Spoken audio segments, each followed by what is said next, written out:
नमस्कार दोस्तों, आज 24 फरवरी 2025 दिन सोमवार है। बिहार में हलचल तेज है। कहीं घोटाले का खुलासा हुआ तो कहीं अपराध की नई कहानी सामने आई।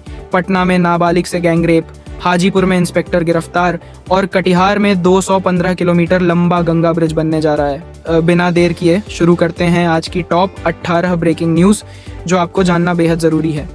हाजीपुर में एक चौंकाने वाली घटना सामने आई है। यहाँ के पुलिस इंस्पेक्टर राजेश कुमार को यौन शोषण के गंभीर आरोप में गिरफ्तार किया गया है। पीड़िता ने आरोप लगाया है कि इंस्पेक्टर ने अपने पद का दुरुपयोग करते हुए उसके साथ दुष्कर्म किया। विभागीय जांच में प्राथमिक तौर पर आरोप सही पाए गए हैं। नालंदा से एक और दर्दनाक खबर सामने आई है।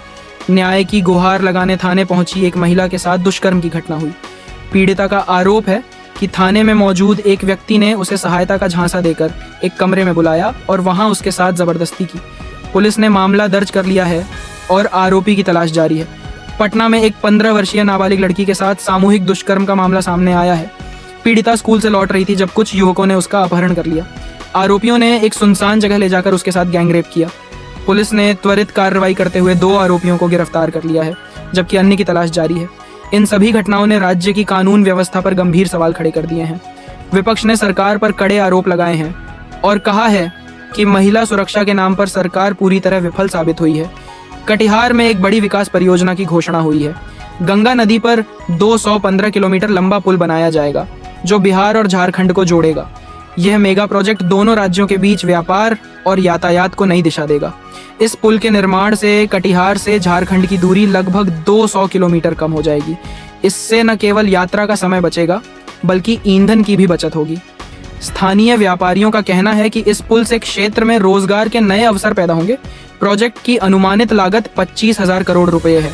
पूर्णिया से सांसद पप्पू यादव ने आज बिहार सरकार पर तीखा हमला बोला। उन्होंने कहा कि राज्य में विकास कार्य पूरी तरह ठप हो गया है और जनता की बुनियादी समस्याएं अनसुनी की जा रही हैं। बेरोजगारी और महंगाई से आम लोग परेशान हैं, लेकिन सरकार सिर्फ वादे कर रही है। बेगूसराय में जेडीयू के अंदर नीतीश कुमार के बेटे निशांत की राजनीति में संभावित एंट्री को लेकर हलचल मची हुई है। कई वरिष्ठ नेताओं का मानना है कि निशांत के आने से पार्टी को नई ऊर्जा मिलेगी। हालांकि कुछ नेता इसका विरोध भी कर रहे हैं।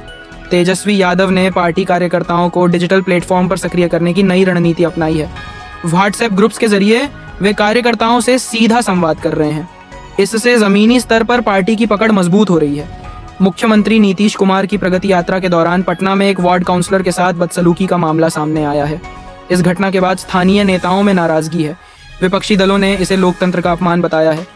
केंद्र सरकार से बिहार को विशेष पैकेज न मिलने पर राजद नेता तेज प्रताप यादव ने सरकार पर निशाना साधा। उन्होंने कहा कि केंद्र बिहार के साथ सौतेला व्यवहार कर रही है जबकि अन्य राज्यों को विशेष पैकेज दिए जा रहे हैं। सहारसा रेलवे स्टेशन के आसपास अवैध कब्जे की बड़ी कार्रवाई सामने आई है। रेलवे प्रशासन ने 54 दुकानदारों को नोटिस जारी किया है। इन दुकानों पर बिना किसी अनुमति के कब्जा कर लिया गया था। प्रशासन ने सभी दुकानदारों को 15 दिन के अंदर दुकानें खाली करने का आदेश दिया है। मुजफ्फरपुर में मैट्रिक परीक्षा के दौरान एक छात्र की बेरहमी से पिटाई का मामला सामने आया है। परीक्षा केंद्र के बाहर कुछ लोगों ने छात्र पर हमला कर दिया। इस घटना का वीडियो सोशल मीडिया पर वायरल हो गया है। पुलिस ने मामला दर्ज कर जांच शुरू कर दी है। दरभंगा में मंत्री शिवराज सिंह चौहान ने मखाना के खेतों का दौरा किया। उन्होंने किसानों से बातचीत की और उनकी समस्याएं सुनी। मंत्री ने मखाना उत्पादन को बढ़ावा देने के लिए विशेष योजना की घोषणा की। उन्होंने कहा कि किसानों को सरकार की तरफ से हर संभव मदद दी जाएगी। किसानों को मखाना की खेती के लिए विशेष प्रशिक्षण दिया जाएगा और बाजार तक पहुंच बनाने में मदद की जाएगी। इससे क्षेत्र के किसानों की आय में वृद्धि होगी और मखाना उत्पादन को नई दिशा मिलेगी। मुंगेर में पर्यटन के लिए आए 91 वर्षीय ऑस्ट्रेलियाई नागरिक जॉन विलियम्स की अचानक मौत से हड़कंप मच गया। वे पिछले एक सप्ताह से बिहार के ऐतिहासिक स्थलों का भ्रमण कर रहे थे। प्रशासन ने ऑस्ट्रेलियाई दूतावास के माध्यम से उनके परिवार को सूचित कर दिया है। भोजपुरी सिनेमा के मशहूर कलाकार पवन सिंह की पत्नी ज्योति सिंह ने पवन सिंह की फोटो के साथ संगम में स्नान किया। उन्होंने त्रिवेणी संगम पर पूजा अर्चना की और श्रद्धालुओं से मुलाकात की। फैंस ने उनके साथ सेल्फी ली और सोशल मीडिया पर तस्वीरें शेयर की। गया के प्रसिद्ध महाबोधि मंदिर में एक अनूठी पहल शुरू की गई है। अब यहाँ चढ़ाए गए फूलों से अगरबत्तियाँ बनाई जा रही हैं। इससे न केवल फूलों के कचरे का निस्तारण हो रहा है बल्कि स्थानीय लोगों को रोजगार भी मिल रहा है।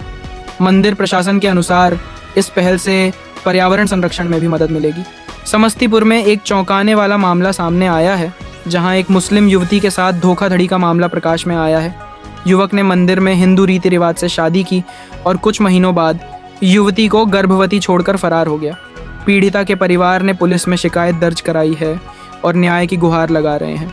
भागलपुर में होने वाले बड़े धार्मिक आयोजन को देखते हुए पुलिस ने कड़ी सुरक्षा व्यवस्था की है। लगभग 3000 पुलिस जवानों को तैनात किया जाएगा जो ट्रैफिक व्यवस्था और सुरक्षा को संभालेंगे।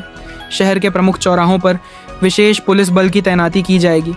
बिहार को विशेष राज्य का दर्जा और आर्थिक पैकेज न मिलने पर विपक्ष ने केंद्र सरकार पर तीखा हमला बोला है। नेताओं का कहना है कि जब अन्य राज्यों को विशेष पैकेज दिया जा रहा है तो बिहार को नज़रअंदाज क्यों किया जा रहा है। इस मुद्दे पर राज्य में राजनीतिक माहौल गरमाया हुआ है। तो दोस्तों, ये थी बिहार की आज की सबसे बड़ी और सबसे महत्वपूर्ण खबरें। हाजीपुर से लेकर कटिहार तक, नालंदा से लेकर मुजफ्फरपुर तक हमने आपको बताया हर वो समाचार जो आपके लिए जानना ज़रूरी था। लेकिन अभी कई सवालों के जवाब बाकी हैं। क्या नीतीश कुमार के बेटे निशांत की राजनीति में एंट्री से बदल जाएंगे बिहार के समीकरण? पटना की नाबालिग से गैंगरेप के मामले में पुलिस कब तक पहुंचेगी आरोपियों तक? और सबसे बड़ा सवाल, बिहार को विशेष पैकेज कब मिलेगा? इन सभी सवालों के जवाब और बिहार की ताज़ा खबरों के लिए बने रहिए हमारे साथ। मैं अभिषेक बिहार की पावन धरती से आप सभी का धन्यवाद करता हूँ। याद रखिए, सच्चाई की खबर, विश्वसनीय समाचार सिर्फ हमारे साथ। फिर मिलेंगे कल नई खबरों और नए विश्लेषण के साथ। तब तक के लिए जय हिंद, जय भारत, जय बिहार।